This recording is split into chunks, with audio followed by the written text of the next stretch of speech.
নিজের কাজে কোনো লজ্জা নাই। প্রিয় বন্ধুরা, কাজে কেউ কোনোদিন লজ্জা পাবেন না, তাহলে সফলতা আপনাকে লজ্জা পাবে। সফলতা আপনার চারিপাশে ঘুরবে, আপনাকে ধরা দেবে না, কারণ সফলতাও আপনাকে লজ্জা পাবে। সুখ শান্তি আপনার কাছে আসতে চাইবে না, কারণ লজ্জা পাবে। তো যদি সফলতা পেতে চান, জীবনে সুখ শান্তি পেতে চান, তাহলে ভাই কাজে লজ্জা করবেন না, কাজে ফাঁকি দিবেন না। যদি আপনি কাজে ফাঁকি দেন, তাহলে সুখ শান্তি সফলতা আমরা যাই বলি, এগুলা ফাঁকি দিবে। প্রিয় বন্ধুরা, কাজেই শান্তি, কাজেই সুখ যদি আপনি খুঁজে বের করতে পারেন, তাহলে আপনার মতো সুখী মানুষ এই দুনিয়াতে খুঁজে খুব কম পাওয়া যাবে। আসলেই দেখা যায় আমরা অনেক সময় যদি আমাদের কাছে কিছু টাকা হয়ে যায়, হ্যাঁ, যদি দেখা গেছে আমার দিনটা একটু ভালো হয়েছে, তখন আমরা ভুলে যাই, তখন সব ভুলে যাই আমরা। হ্যাঁ, আমি এই কাজ করতাম, যাইতো, ইজ্জত যাইতো। আমরা এরকমটা অনেক সময় মনে করি এই কারণে এই কথাগুলো বলতেছি। আমি এই ধরনের ভিডিও কেন করি জানেন? আমি এই ধরনের ভিডিও এই কারণেই করি, আমি এটাই চিন্তা করি যে আমি এগুলো তো করি ভাই, এই মাঝে মাঝে করি, কারণ এই শিক্ষা আমার আব্বা অনেক আগে আমাকে দিয়া করাইছে, সেইখান থেকে কিন্তু আমি শিখছি।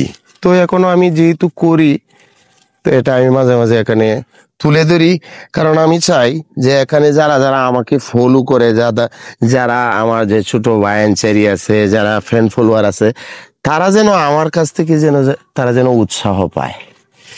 এই কাজের মানুষের খুবই অভাব প্রিয় বন্ধুরা, এই কাজের মানুষের খুবই অভাব। এই কাজ এখন মানুষ আর করতে চায় না, কারণ মানুষ মনে করে যে এই কাজ করলে ইজ্জত যাইবো। তুমি ক্যামেরাটা নিয়ে এদিকে বসো। ইজ্জত যাইবো কেন? এটা চাষাদের কাজ। কিন্তু আমরার জন্ম কিন্তু চাষাদের ঘরেই। তো এখানে যদি দেখা গেছে আমরা নেগলেক্ট করি, আমরা যদি অসম্মান করি, তাহলে আমাদের জীবনে অসম্মান তো অটোমেটিকলি চলে আসবে। অনেকেই বলে আমাকে, আমার কিছু ভাই ব্রাদার বলে যে তুমি ব্যবসা করো, ব্যবসার মাঝে ভিডিও কম বানাও, খেতে খামারে তুমি ভিডিও বেশি করো কেন? এটার উত্তর হয়েছে ভাই, এই যে এই কাজগুলা, এই যে আমি যে গ্রামের মানুষ, এই যে চাষবাস এই ধরনের কাজ, এটা আমার অন্তরে লুকায়িত। কারণ আমার দাদা ছিল চাষি, আমার আব্বা ছিল চাষি। হ্যাঁ, তাদের এই উপার্জন থেকে কিন্তু আমি মানুষ হয়েছি। তারা যদি এইগুলা না করতো, তাহলে আমি সুয়েল ব্যবসা করতে পারতাম না। আলহামদুলিল্লাহ, লাখো কোটি শুক্রিয়া, আমি 17 বছর যাবত আমি ব্যবসাতে আছি, এরপরেও আমি এইগুলা এখনো করতে পারি। মহান রাব্বুল আলামিনের দরবারে লাখো কোটি শুক্রিয়া জ্ঞাপন করি। আর আমি আমার আব্বার জন্য অন্তর থেকে দোয়া করি, আমার আব্বা এগুলা কাজ আমারে দিয়ে করাইছে বিদেই কিন্তু আমি করতে পারি। দেখুন না, এই যে এই ক্যাটটা আজকে 10-12 দিন যাবত অন্য লোক দিয়ে কাটাইছিলাম, তো এগুলা এখন বেঁধে নিয়ে যে বাড়িতে পৌঁছায় দিব, লোক নাই ভাই। তো কি করলাম, আয়া পড়লাম, করতে পারি আলহামদুলিল্লাহ। ওই যে আব্বা করাইছিল বিদেই এই কাজগুলা জানেন, এক সময় আব্বা জোর করে করাইতো, কাজ করতে মন চাইতো না। আর এখন আজকে তো কেউ জোর করলো না, বাড়ির কেউ তো জানেই না যে আমি আজকে খেতে আসবো, নিজের উপরে পড়লে ভাই এরকমই। তাই আমি সকলকে বলবো যে আপনার সন্তানকে ননির পুতুলের মতো ভাই বানানোর কোনো দরকার নাই। একদিন আপনি থাকবেন না, এমন ভাবে তাকে আপনি তৈরি করুন, এমন শিক্ষা দেন যাতে কইরা সে কোনো না কোনো কাজ করে সে খাইতে পারে। হ্যাঁ, আমার আব্বা আমার কি আদর করছে না? করছে। আপনি আপনার সন্তানকে আদর করেন, তেমন আদর কিন্তু আমার আব্বা আমারে করতো। তো এক সময় এগুলা করাইছে বিধেই আমি শিখছি এগুলা। আব্বা যদি ওই সময় না করাইতো, তাহলে আজকে আপনি আমার 5,000 টাকা দিয়া এই রোদে কিন্তু আনতে পারতেন না, কেউ আনতে পারতো না। তো প্রিয় বন্ধুরা, এই কাজের মাঝে ভাই আমি আমার অতীত খুঁজে পাই, আমি বড়ই তৃপ্তি পাই। ক্যামেরা করে দিতেছে আমার বড় ভাই রুহুল ভাই, বলতেছে বসু করবো, আমি দূর বেড়া করে অভ্যাস আছে, সমস্যা নাই। আর ভালো লাগে আমার এগুলা করলে, অনেক ভালো লাগে। তাই আজকের আমার কথা হয়েছে ভাই, কাজেই শান্তি খুঁজুন, কাজেই সুখ খুঁজুন।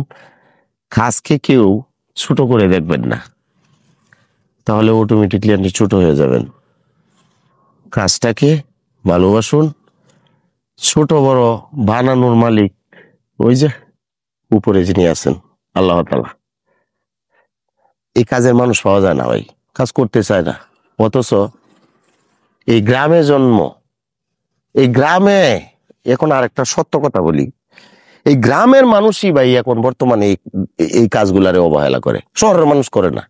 দেখছি এই গ্রামের এই কাজ রাই কেশাইরা সারাদিন এই কাজ করতে পারতো, 1,000 টাকার সে রুজি করতে পারতো। সে কি করতেছে, সে ওটু যাইতেছে, ওটু চালায়, অটো চালাইবো, উমুক করবো তুমুক করবো, কিন্তু এই কাজ করতো না।